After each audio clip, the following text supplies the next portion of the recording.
Bold, I'm beautiful. Campy, anime. Funny, I'm witty, I'm sassy. Very eclectic. Overall, stunning. Glitz, glam, and luxury. Inspiring, wet, very wet. Baby, she a sweater. Pop star icon diva, that's one word. Thank you. Loud, fun. People love me. Is that a word? I don't know.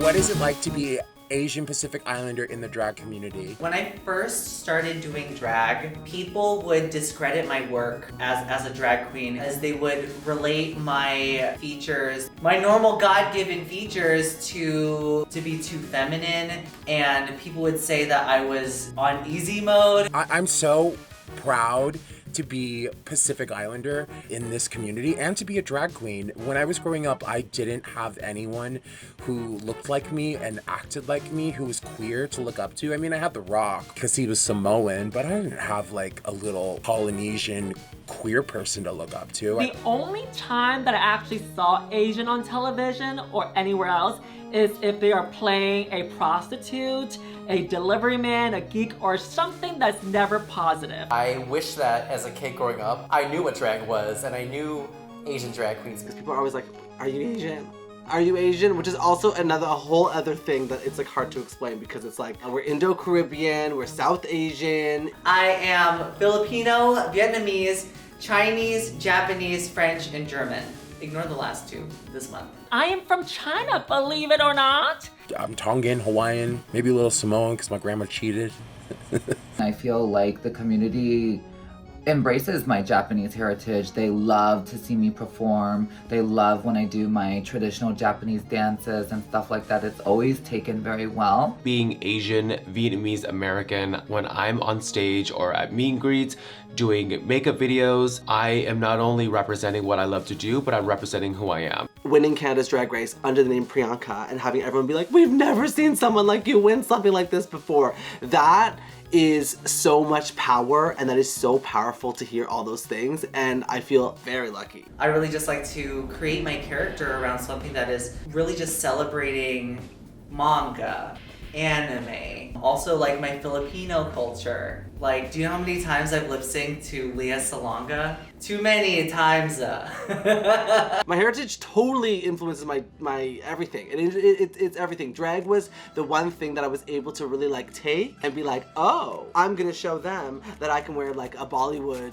inspired outfit and do a Bollywood song, because you never saw that in the bars before. I'm kind of taking back the pride that I didn't have before as a child. I didn't feel proud speaking Chinese. I didn't feel proud eating Chinese food. I didn't feel proud looking any way that was representing Chinese. So I felt very ashamed of being Chinese growing up. Growing up, I never really embraced my Asian culture and my heritage, but in drag, it's celebrated. It's, you know, things I used to be kind of embarrassed about, it's normalized. I kind of pushed away that side of my family for a long time because I wasn't very close to my dad growing up, but because of the pandemic and because of Drag Race and because so many other Pacific Islander LGBTQ plus people look up to me, I think that's what instilled me to want to create looks around being Polynesian. I thought it was so important. It's super important for me personally and the trans community that people understand the difference between being a drag queen and a trans woman who participates in the art of drag. I have just worked so hard to embody this woman and be happy with my skin. Always bringing it back to drag for me because I never want to forget where I come from.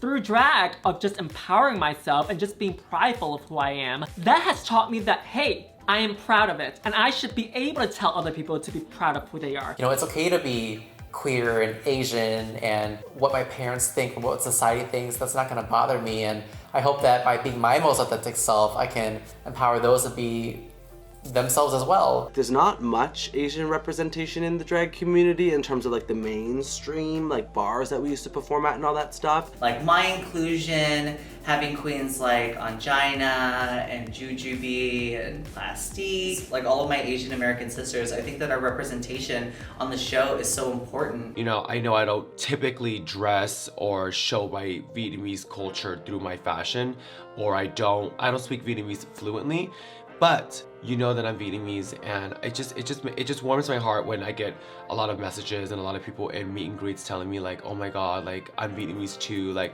how do I do this, how do I do this, how do I do this. That's some support that I would love when I was growing up as a kid. There could definitely be more Asian representation on RuPaul's Drag Race. No tea, no shade to the show. I absolutely love Drag Race. I absolutely love VH1. It's just really rare to see an Asian drag queen hit top 5. For Asian people, we want to see our people succeed. We want to see, you know, Asian queens bring home the crown for their families. I know for a fact that RuPaul's Drag Race is going to continue to grow their brand. I know they're continuing to expand, and I just hope that they can continue to bring us trans folks along with them, as well as more Asian queens.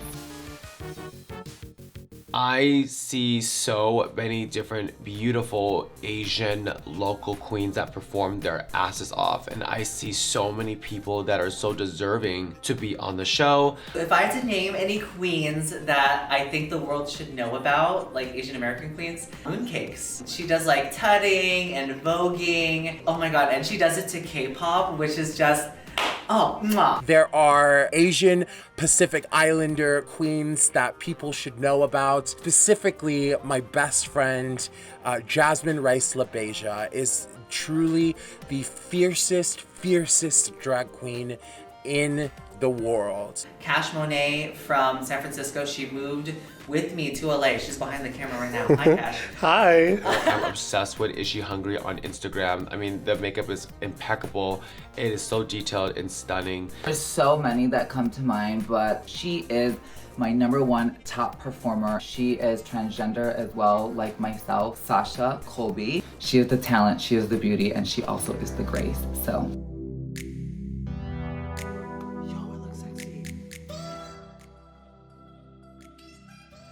Overall, like, I think we just need more representation. I would love to see more of my Asian sisters on television. Us being authentically ourselves, it shows people that, hey, they can be themselves too. It's okay in this day and age to be who I am. You can be as femme as you want, be as Asian as you want. No one's gonna stop you. Doing drag, it's so empowering. It's so empowering. I just love it, and I think everyone should try drag. And I'm so proud to be Polynesian and gay and a drag queen. Asian people bring so much color and vibrancy and difference to the drag community. Having us here is so important. I think being Asian and being a drag queen is super dope, and I wouldn't change it.